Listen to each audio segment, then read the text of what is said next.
প্রান্তিক গাইডে সবাইকে শুভেচ্ছা অভিনন্দন। আজ আমি নিয়ে এসেছি কলকাতা বিশ্ববিদ্যালয় BA fifth semester Bangla honours বা মেজর ডিএসসিসি 11 পেপারের সংক্ষিপ্ত প্রশ্ন উত্তর। এটা কিন্তু সালের 2019, 2020, 2021, 2022। এটা পূর্বে সিসি 6 ছিল, এখন তোমাদের ডিএসসিসি 11 পেপার হয়েছে। এই ডিএসসিসি 11-এর previous year short question answer অর্থাৎ এসএকিউগুলো আমি দিয়ে দিচ্ছি। খুব গুরুত্বপূর্ণ কিন্তু এগুলো অবশ্যই দেখে যাও, কেউ মিস করবে না। আর যারা প্রান্তিক গাইডে অনলাইন ক্লাস করতে চাও বা নোটস সংগ্রহ করতে চাও, স্ক্রিনে দেওয়া নাম্বারে যোগাযোগ করবে। আর এই ভিডিওটা অবশ্যই তোমরা তোমাদের গ্রুপগুলোতে শেয়ার করবে। আর তোমরা প্রান্তিক গাইড টেলিগ্রাম চ্যানেলে অ্যাড হয়ে যাবে, আমি লিঙ্ক ডিসক্রিপশন বক্সে দিয়ে রাখবো, অবশ্যই অ্যাড হয়ে যাবে। তাহলে আমার পক্ষে সুবিধা হবে তোমাদের সমস্ত কিছু তথ্যগুলো শেয়ার করা। এই পেপারের লাস্ট মিনিট ফাইনাল সাজেশান দিয়ে দিয়েছি, অবশ্যই সংগ্রহ করবে। প্রান্তিক গাইডের সাজেশান বেস্ট কোয়ালিটি নাম্বার 1। প্রান্তিক গাইডের সাজেশান ফলো করলে অন্য কোনো সাজেশান ফলো করার প্রয়োজন পড়বে না। তাই চ্যানেলের সঙ্গে থাকবে, সাবস্ক্রাইব করে রাখবে। এই পেপারের আমি কিন্তু সংক্ষিপ্ত প্রশ্ন উত্তরে ফুল সিলেবাস অনুযায়ী একটা দিয়ে দেবো, চিন্তার কিছু নেই, আমি দিয়ে দেবো। আর আজকে দিয়ে দিচ্ছি এখন আমি বিগত বছরের সালের সংক্ষিপ্ত প্রশ্ন উত্তর, খুব গুরুত্বপূর্ণ সংগ্রহ করো। 19 সালে পড়েছিল ছান্দস কি।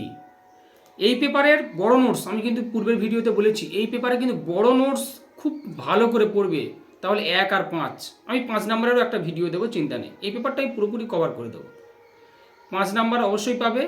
আর বড় নোটস তোমরা খুঁটিয়ে পড়ো, কারণ ওখান থেকে এই বড় নোটস থেকেই কিন্তু 1, 5 আসবে। বড় নোটস থেকে প্রত্যেকটা ভাষার ছন্দ রীতিগত বৈশিষ্ট্য এবং নোটসগুলো খুঁটিয়ে পড়ো, ওখান থেকেই 5 হয়ে যাবে। তাহলে প্রথম প্রশ্ন, ছান্দস কি? বৈদিক ভাষাকে ছান্দস বলে। শব্দটির আভিধানিক অর্থ হল ছন্দ সম্বন্ধীয় বা বেদজাত। বৈদিক ভাষাকে ছান্দস বলে, শব্দটির আভিধানিক অর্থ হল সম্বন্ধীয় বা বেদজাত। পরের প্রশ্ন, মধ্য ভারতীয় আর্য ভাষার 3টি উপস্তরের নাম লেখো। মধ্য ভারতীয় আর্য ভাষার 3টি উপস্তরের নাম কি কি? না, আদি মধ্য ভারতীয় আর্য, মধ্য ভারতীয় আর্য আর অন্ত মধ্য ভারতীয় আর্য। মানে এটা মধ্য ভারতীয় আর্য ভাষার 3টে স্তর বা উপস্তর। ক্লিয়ার? তোমাদের আর্য ভাষার সমস্ত স্তরগুলো পড়বে এবং তাদের সময়সীমা, যুগগত নাম এবং সাহিত্যিক নিদর্শন, প্রত্যেকটার সাহিত্যিক নিদর্শন, প্রাচীন বাংলা ভাষা, মধ্য বাংলা, আধুনিক বাংলা ভাষার সময়সীমা এবং সাহিত্যিক নিদর্শন খুব গুরুত্বপূর্ণ। পরের প্রশ্ন, বাংলা ভাষা কোন প্রাকৃত ভাষা থেকে উৎপন্ন হয়েছে? বাংলা ভাষা কোন প্রাকৃত ভাষা থেকে উৎপন্ন? বাংলা ভাষা মাগধী প্রাকৃত ভাষা থেকে উৎপন্ন হয়েছে। পরের প্রশ্ন, কর্ম কম্ম কি জাতীয় ধ্বনি পরিবর্তন? এটা হবে পরাগত সমীভবন। সমীভবনের 3টে শ্রেণী বিভাগ, প্রগত, পরাগত, অন্যান্য। পরের প্রশ্ন, পৈশাচী কোন স্তরের ভাষা?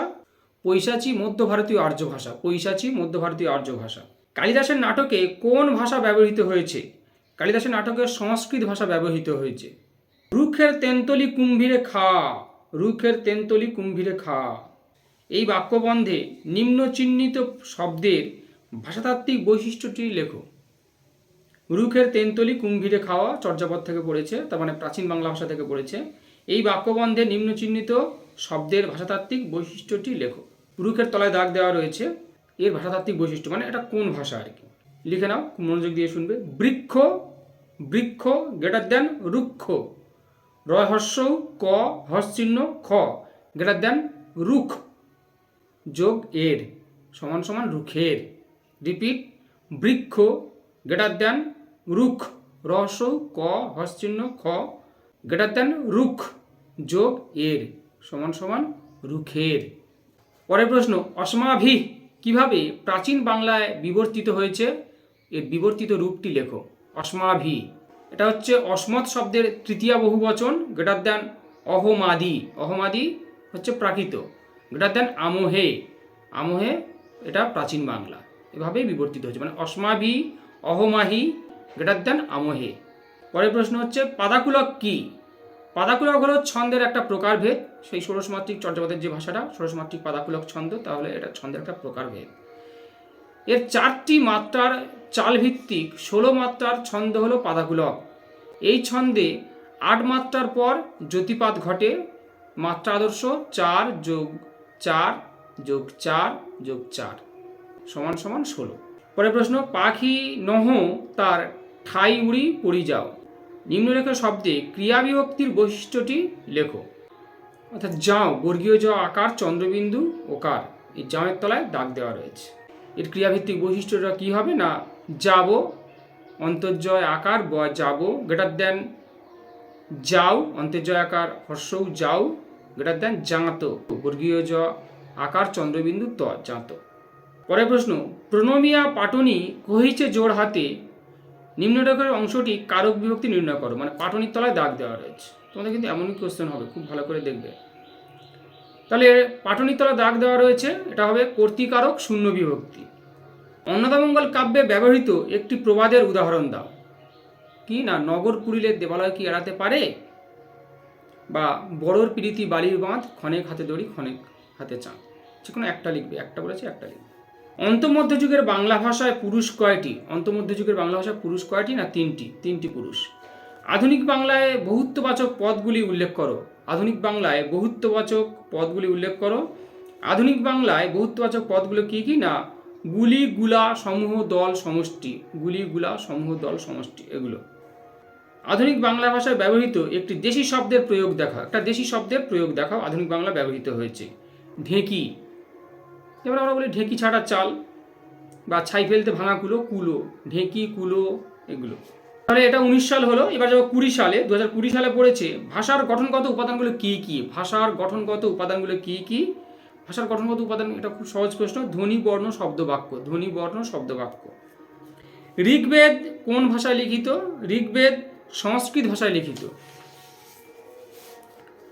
পরের প্রশ্ন, বৈদিক ভাষায় ক্রিয়ার কাল কয়টি, কি কি? বৈদিক ভাষায় ক্রিয়ার কাল, বৈদিক ভাষায় ক্রিয়ার কাল 3টি, কি কি না, লট, ল ট হর্ষচিহ্ন, লুং ল স উ হর্ষচিহ্ন, আর লিট ল সই ট হর্ষচিহ্ন। প্রাকৃত শব্দটির অর্থ কি? প্রাকৃত শব্দটির অর্থ কি? প্রাকৃত শব্দটির অর্থ হলো মৌখিক বা কথ্য ভাষা।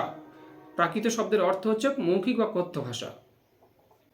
প্রাচীন ভারতীয় আর্য ভাষার আনুমানিক বিস্তৃতিকাল উল্লেখ করো। প্রাচীন ভারতীয় আর্য ভাষার আনুমানিক বিস্তৃতিকাল, এটা তোমরা অবশ্যই কমেন্টসে জানাবে।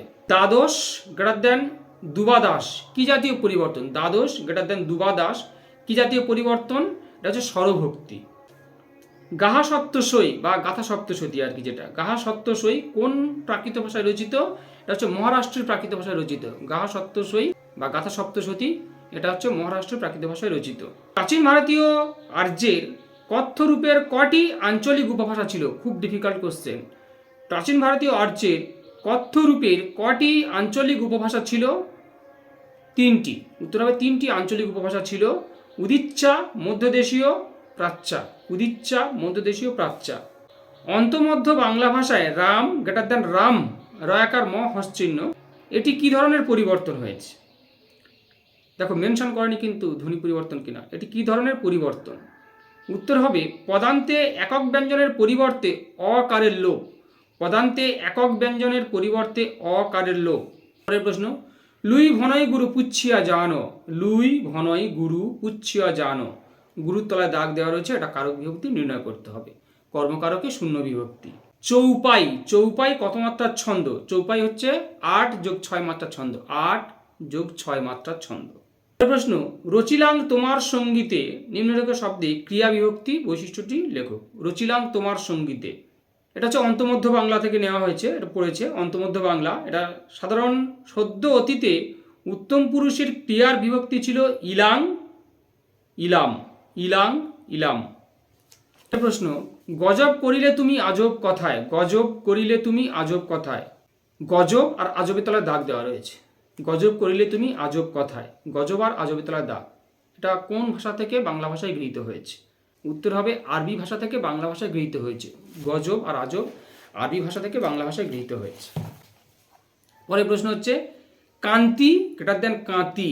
কান্তি কয়েকার দন্ত নয়তয় হস্য গ্রেটার দেন কাঁতি, এটি কি ধরনের ধ্বনি পরিবর্তন? এটা হচ্ছে নাসিক্যী ভবন। নাসিক্যী ভবনের দৃষ্টান্ত। নাসিক্যী ভবন আবার কখনো কখনো ক্ষতিপূরণ দীর্ঘী ভবনও, এটা মাথায় রাখবে। পুরানো পয়ার ছন্দ থেকে জন্ম নেওয়া 2টি আধুনিক বাংলা ছন্দের নাম লেখো। পুরানো পয়ার ছন্দ থেকে জন্ম নেওয়া 2টি আধুনিক বাংলা ছন্দের নাম লেখো। গৈরিশ ও মুক্তক ছন্দ। উত্তর হবে গৈরিশ ছন্দ ও মুক্তক ছন্দ। অষ্টাধ্যায়ী কে রচনা করেন? উত্তরটা কমেন্টসে জানাবে। অষ্টাধ্যায়ী ব্যাকরণ কে রচনা করেছিলেন? গিরনার অনুশাসন কোন ভাষার নিদর্শন? গিরনার অনুশাসন কোন ভাষার নিদর্শন?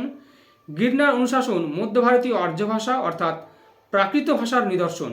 গিরনার অনুশাসন মধ্য ভারতীয় আর্য ভাষা অর্থাৎ প্রাকৃত ভাষার নিদর্শন। তাহলে পালি ভাষা কোন যুগের নিদর্শন? পালি ভাষা মধ্য ভারতীয় আর্য যুগের নিদর্শন। মধ্য ভারতীয় আর্য যুগের নিদর্শন হচ্ছে পালি ভাষা। কালিদাসের অভিজ্ঞান শকুন্তলম নাটকে কোন প্রাকৃত ভাষা ব্যবহার করা হয়েছে? এখানে সৌরসেনী, মহারাষ্ট্রী, মাগধী প্রাকৃত। সৌরসেনী, মহারাষ্ট্রী প্রাকৃত এবং মাগধী, অর্ধমাগধী এই সমস্ত প্রাকৃত ভাষা ব্যবহৃত, কারণ বিভিন্ন চরিত্রের মুখে তিনি বিভিন্ন ভাষা ব্যবহার করেছেন। সৌরসেনী, মহারাষ্ট্রী প্রাকৃত, মাগধী প্রাকৃত, অর্ধমাগধী প্রাকৃত। পরের প্রশ্ন, মধ্য ভারতীয় আর্য ভাষার সময়কাল নির্দেশ করো। এটা অবশ্যই কমেন্টসে জানাবে তোমরা, মধ্য ভারতীয় আর্য ভাষার সময়কাল। দাক্ষিণাত্য বর্গের ভাষা কোন দুইটি? দাক্ষিণাত্য বর্গের ভাষা কোন দুইটি? দাক্ষিণাত্য বর্গের দুটি ভাষা হলো পশ্চিমা ও দক্ষিণ পশ্চিমা প্রাকৃত। পশ্চিমা ও দক্ষিণ পশ্চিমা প্রাকৃত। বাল্তস্লাভিক ভাষার উৎস কি? ও তোমাদের বলা হলো না, এটা 21 সাল চলছে কিন্তু। বাল্তস্লাভিক ভাষার উৎস কি? বাল্তস্লাভিক ভাষার উৎস হলো ইন্দো ইউরোপীয় শতমগুচ্ছ। বাল্তস্লাভিক ভাষার উৎস হলো ইন্দো ইউরোপীয় শতমগুচ্ছ। পরের প্রশ্ন, গোঠে হইতে আসি আম্ভি বুড়ি গোয়ালিনী। গোঠে হইতে আসি আম্ভি বুড়ি গোয়ালিনী, হইতের তলায় দাগ দেওয়া রয়েছে, তা ওই নিম্নরেখ অনুসর্গের সাহায্যে কোন কারকের অর্থ প্রকাশ করে পেয়েছে? উত্তর হবে অপাদান কারক। নৃত্য গ্রেটার নাচ, এটা কোন নিয়মের উদাহরণ? তাহলে লিখে নাও, নৃত্য গ্রেটার নচ্চ গ্রেটার নাচ। নৃত্য গ্রেটার নচ্চ গ্রেটার নাচ। এটা প্রাকৃত ভারতীয় আর্য ভাষা থেকে মধ্য ভারতীয় আর্য ভাষা হয়ে বর্তমান নব্য ভারতীয় আর্য ভাষার অন্যতম প্রতিনিধি আধুনিক বাংলা ভাষায় রূপ পেয়েছে। নাচ আমরা ব্যবহার করি আধুনিক বাংলা ভাষায়, নৃত্য নচ্চ নাচ। তাহলে এটা উত্তর প্রাকৃত ভারতীয় আর্য ভাষা থেকে মধ্য ভারতীয় আর্য ভাষা হয়ে বর্তমান নব্য ভারতীয় আর্য ভাষার অন্যতম প্রতিনিধি আধুনিক বাংলা ভাষায় রূপ পেয়েছে। পরের প্রশ্ন, বাংলা ভাষা কোন প্রাকৃত ভাষা থেকে উদ্ভূত? এই উত্তরটা তোমরা অবশ্যই কমেন্টসে জানাবে। খুব সহজ, এটা প্রত্যেকেই কমেন্টস করবে। এটা যে কটা বললাম খুব সহজ সহজ বলেছি কিন্তু আমি, অবশ্যই কমেন্টস করে জানিও। যাবনী মিশালো, এটা আমি সাজেশানেও বলেছি। যাবনী মিশালো ভাষা কোন মঙ্গল কাব্যে ব্যবহৃত হয়েছে? এটা অন্নদা মঙ্গল কাব্যে ব্যবহৃত হয়েছে ভারতচন্দ্রের। চর্যাপদে সন্ধ্যা ভাষা বা সান্ধ্য ভাষা বলতে কি বোঝানো হয়েছে? চর্যা, দেখো এই কোশ্চেনটা তোমরা সিসি 1-এ পড়ে এসেছিলে, সিসি 11-এও পড়েছে। চর্যাপদের সন্ধ্যা ভাষা বা সান্ধ্য ভাষা বলতে বোঝানো হয়েছে আলো আঁধারি ভাষা, অর্থাৎ কতক আলো কতক অন্ধকার, যে ভাষা কতক বোঝা যায় কতক বোঝা যায় না। অন্তমধ্যযুগের বাংলায় কোন ছন্দের সর্বাধিক ব্যবহার লক্ষ্য করা যায়? অন্তমধ্যযুগের বাংলায় কোন ছন্দ সর্বাধিক ব্যবহৃত হয়? মাত্রাবৃত্ত ছন্দ। গদিকা রাখাছি বান্ধি দিয়া জাল দড়া। গদিকা রাখাছি বান্ধি দিয়া জাল দড়া। রাখাছি শব্দে আন্ডারলাইন করা রয়েছে। রেখাঙ্কিত শব্দটিতে কোন ভাষাতাত্ত্বিক বৈশিষ্ট্য লক্ষ্য করা যায়? এটা অভিশ্রুতি। গ্রেটার দ্যান রেখেছি হবে, তাহলে অভিশ্রুতি। আচার্য সুনীতি কুমার চট্টোপাধ্যায় রচিত ODBL গ্রন্থটির সম্পূর্ণ নাম কি? কমেন্টস করে জানাবে। ODBL কার লেখা এবং ফুল নেম অবশ্যই জানাবে। তাহলে 19, 20, 21 তিনটে হলো। এবার যাও 2022 সালটা লিখে নাও। ইন্দো ইউরোপীয় ভাষার কেন্তুম গুচ্ছের একটি সমৃদ্ধশালী ভাষার নাম লেখো। 22 সালে পড়েছে। ইন্দো ইউরোপীয় ভাষার কেন্তুম গুচ্ছের একটি সমৃদ্ধশালী ভাষার নাম লেখো। উত্তর হবে ইন্দো ইরানীয়। ভারতে প্রচলিত ভাষার মধ্যে প্রাচীনতম ভাষাবংশ কোনটি? ভারতে প্রচলিত ভাষার মধ্যে প্রাচীনতম ভাষাবংশ কোনটি? ইন্দো ইউরোপীয়। ভাষার সংজ্ঞা, ভাষা কাকে বলে, এটা সুকুমার সেনের সংজ্ঞা দেবে অবশ্যই। আর পৃথিবীর ভাষা পরিবার কয়টা? ভারতের ভাষা পরিবার কয়টা? এগুলো মনে রাখবে। প্রাচীন ভারতীয় আর্য ভাষার প্রাচীনতম সাহিত্যিক নিদর্শন কোনটা? প্রাচীন ভারতীয় আর্য ভাষার প্রাচীনতম সাহিত্যিক কোনটা? ঋগ্বেদ সংহিতা, মানে বেদ আর কি, মূলত বেদ লিখতে পারো, অসুবিধা নেই। ঋগ্বেদ সংহিতা। মধ্য ভারতীয় আর্য ভাষার ছন্দরীতির প্রধান ভিত্তি কি ছিল? মধ্য ভারত, মানে আগে কোশ্চেনে পড়েছে, মধ্য ভারতীয় আর্য ভাষার ছন্দরীতির প্রধান ভিত্তি ছিল মাত্রামূলক ছন্দ। ODBL পড়েছে। ODBL কার লেখা? এটা তিনি 3টে সালে, 4টে সালের মধ্যে 3টে সালে দেখা গেল যে ODBLটা পড়েছে। কোন প্রাকৃত থেকে বাংলা ভাষার জন্ম হয়েছে? এটাও সহজ, এটাও বারবার পড়ছে। কোন প্রাকৃত থেকে বাংলা ভাষার জন্ম? অবশ্যই কমেন্টসে জানাবে।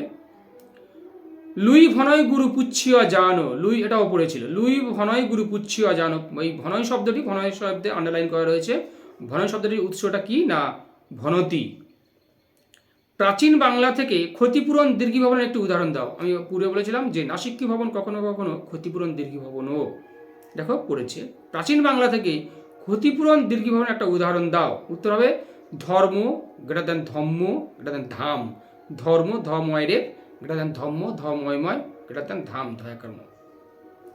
ভাঙিল সোনার ঘট জুড়িবাক পারি, সোনার তলায় আন্ডারলাইন করা রয়েছে। ভাঙিল সোনার ঘট জুড়িবাক পারি, সোনার তলায় আন্ডারলাইন করা রয়েছে। তাহলে প্রশ্নটা হচ্ছে নিম্নরেখা শব্দে সম্বন্ধ পদের অর্থ কোন বিভক্তিতে প্রকাশ পেয়েছে?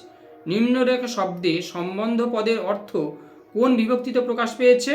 র বিভক্তি হবে, র, সোনার র বিভক্তি। কোশ্চেনগুলোকে বুঝবে, রিয়েলাইজ করবে। মদন বানে পরাণে আকুলিল, পরাণের তলায় আন্ডারলাইন করা রয়েছে, পরাণের তলায় দাগ দেওয়া রয়েছে। তাহলে মদন বানে পরাণে আকুলিল নিম্নরেখা শব্দটি কারক বিভক্তি, অধিকরণ কারকে এ বিভক্তি, পরাণে অধিকরণ কারকে এ বিভক্তি। পরের প্রশ্ন, অন্তমধ্য বাংলায় অভিশ্রুতির একটি উদাহরণ দাও। অন্তমধ্য বাংলায় অভিশ্রুতির একটি উদাহরণ দাও। উত্তর হবে অভিশ্রুতির উদাহরণ খাইয়া খায়া খেয়ে, বা কালি কাইল কাল আজি আইজ আজ, যে কোনো একটা অন্তমধ্য বাংলায়। অন্নদামঙ্গল কাব্য থেকে অন্ত্যস্ত শ্রুতির একটি উদাহরণ দাও। অন্নদামঙ্গল কাব্য থেকে অন্ত্যস্ত শ্রুতির একটি উদাহরণ দাও। উত্তর হবে ছা যোগ আল, আল, ছা যোগ আল গ্রেটার দেন ছাওয়াল, অন্ত্যস্ত শ্রুতি। পরের প্রশ্ন, আধুনিক বাংলায় ব্যবহৃত হয় এমন একটি পর্তুগিজ শব্দের নাম লেখো। এটা অবশ্যই কমেন্টসে জানাবে আমাকে। আধুনিক বাংলায় ব্যবহৃত হয় একটি পর্তুগিজ শব্দের নাম লেখো, অবশ্যই জানাবে। পুরনো পয়ার ছন্দ থেকে জন্ম নেওয়া দুটি আধুনিক বাংলা ছন্দের নাম লেখো। এটাও আগে পড়েছিল, পুরানো পয়ার ছন্দ থেকে জন্ম নেওয়া দুটি আধুনিক বাংলা ছন্দের নাম লেখো। কি না? গৈরিশ ছন্দ ও মুক্তক ছন্দ, গৈরিশ ছন্দ ও মুক্তক ছন্দ। তাহলে আমি সমস্ত সালগুলো দিয়ে দিলাম, কারণ 23-এ আর নেই, কারণ 23 থেকে তোমাদের কিন্তু নতুন সিলেবাস শুরু হয়ে গেছে, তাই 23 সালে সিবিসিএসের আর কোনো পরীক্ষা ছিল না। তাই 19, 20, 21, 22 এই 4টে সালের সংক্ষিপ্ত প্রশ্ন উত্তর ডিএসসিসি 11-এ দিয়ে দিলাম। আর লাস্ট মিনিট ফাইনাল সাজেশনও দিয়ে দিয়েছি, অবশ্যই সংগ্রহ করবে। আর যারা প্রান্তিক গাইডে অনলাইন ক্লাস করতে চাও বা নোট সংগ্রহ করতে চাও, স্ক্রিনে দেওয়া নাম্বারে যোগাযোগ করবে, সমস্ত কিছু হেল্প পেয়ে যাবে। আর আমাদের শীঘ্রই ক্লাস শুরু হয়ে যাবে, চ্যানেলের সঙ্গে থাকবে, সাবস্ক্রাইব করে রাখবে। আর অবশ্যই টেলিগ্রাম চ্যানেলে তোমরা জয়েন হয়ে যাবে।